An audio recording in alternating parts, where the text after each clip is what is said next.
Russia may free 20 to 30 political prisoners in historic exchange with West. That has occurred. Bloomberg reports that Wall Street Journal reporter has been released by Russia in a multi-country prisoner swap. Roz Mathieson, driving all of our government reporting, joins us now. Roz, a number of weeks ago, the reporter from the Journal found guilty, and that sets up the prisoner swap. Were we surprised how rapidly this occurred? A little bit surprised by how rapidly it occurred, but also surprised, I guess, by the size of what is happening. Yeah. What we know so far, as you said, is that Evan Gershkovich, the Wall Street Journal reporter, has been freed, as has the former US Marine Paul Whelan, of course, who's been sitting in jail since 2018 and convicted on spying charges that he denies. So we know those two are part of the package. We know there's a multi-person swap negotiated over months, you'd have to imagine, because it involves a bunch of countries, a bunch of people on either side. Big questions, of course, about who Russia is getting in return for all of this, for releasing Evan Gershkovich and Paul Whelan. So this is obviously something that's been carefully negotiated over a many period of months, but they obviously were anticipating, of course, that Evan Gershkovich was going to be found guilty and was going to be jailed in Russia. Do you understand within your reporting and with Henry Winter's leadership in Moscow, do you understand, Roz Mathieson, that this is a strategy by Russia to go around and pick up Westerners for whatever reason, including Evan with the Wall Street Journal, so that they can get back more valuable espionage-like people in a prisoner swap? Well, we've seen this as a pattern, because we had the WNBA star Brittany Griner, who was put in jail for 9 months on a fairly minor thing involving cannabis oil, and she was used as leverage, really, for Vladimir Putin, the Russian president, to get the arms dealer Victor Bout back. So this is obviously a pattern where they can use, fairly ordinary U.S. citizens, sports stars, reporters, but use those as leverage to get some quite serious characters back in return. And again, the real question here also in, the important news that Evan Gershkovich and Paul Whelan had been freed is who's going back the other way.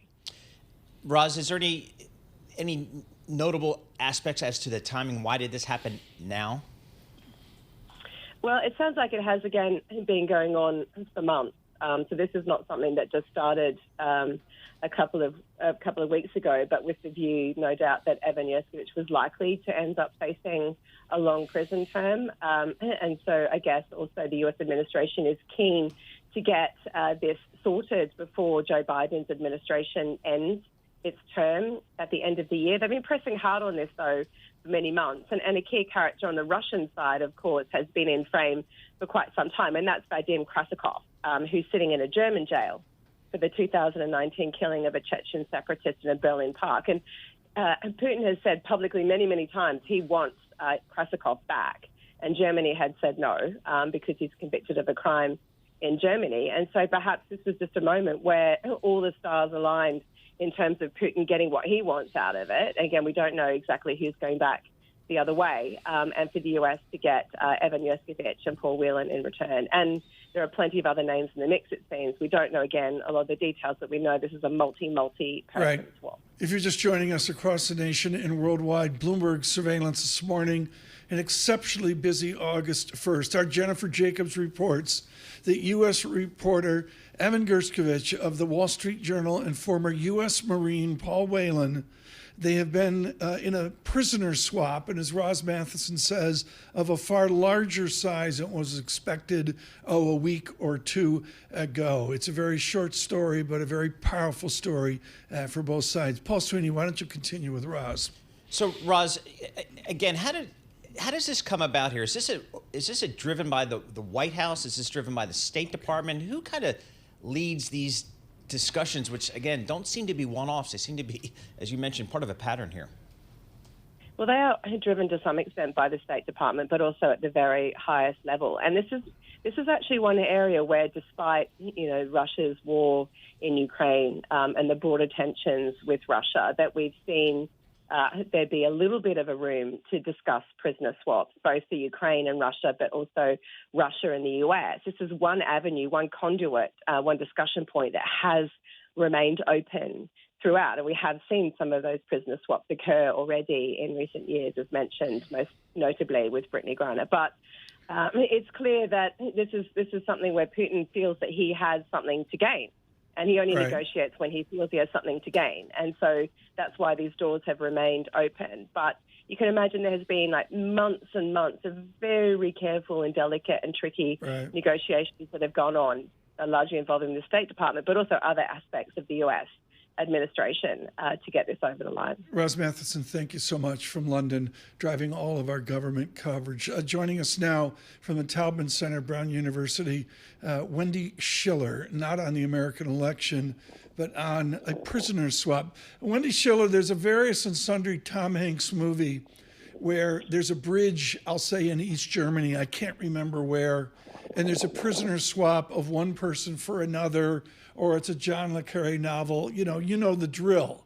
This is not like this. This seems to be an organized effort by Russia to grab a reporter with no espionage past, or Paul Whelan, a Marine who went over to Russia to go to a wedding and picking him up. Is this just Putin and the Russians using us to effect a prisoner swap for their valued espionage material? Well, I mean, yes. I mean, I think, Tom, that's a good instinct. But it's also a signal to journalism, right? It signals internally to Russia. They've always cracked down. We see all countries all over the world doing the same thing. And it's a message not only to internal Russian journalists, but international journalists. Don't come into my sandbox. Don't give me negative reporting. I'm going to shut the doors on that. And he did, and he arrested him and held him. And thankfully now he'll be released, or he's already been released.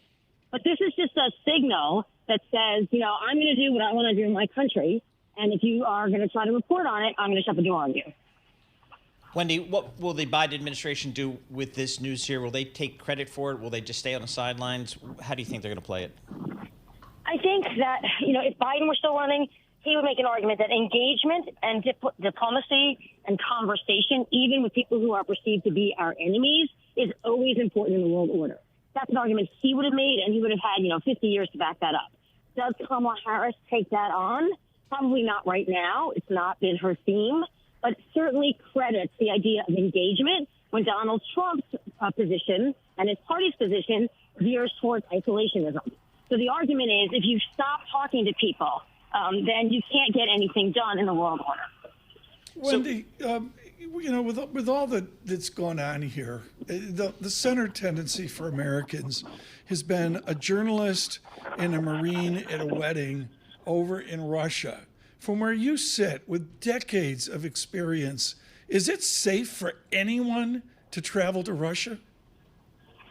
Yeah, I mean, I think that the United States has to really rethink its warning policies. They are pretty proactive about it. But, I mean, you could make the same argument, Tom, even to go to many parts of the world that we thought we could go to, like Venezuela or Israel. Or right now, the world is in great turmoil. And you can argue that nations or individual actors and outside actors act with impunity against Americans in a way that you could say maybe 30, 40 years ago they did not. And that's where Donald Trump comes in to argue that if he's president, they're going to stop doing that he's going to instill fear in those actors, and the Americans will be better protected. So it's kind of a double-edged theme that Donald Trump's trying to sell the American people about how he'd be president. And I think Kamala Harris is going to have to address these sorts of issues as she continues in her campaign.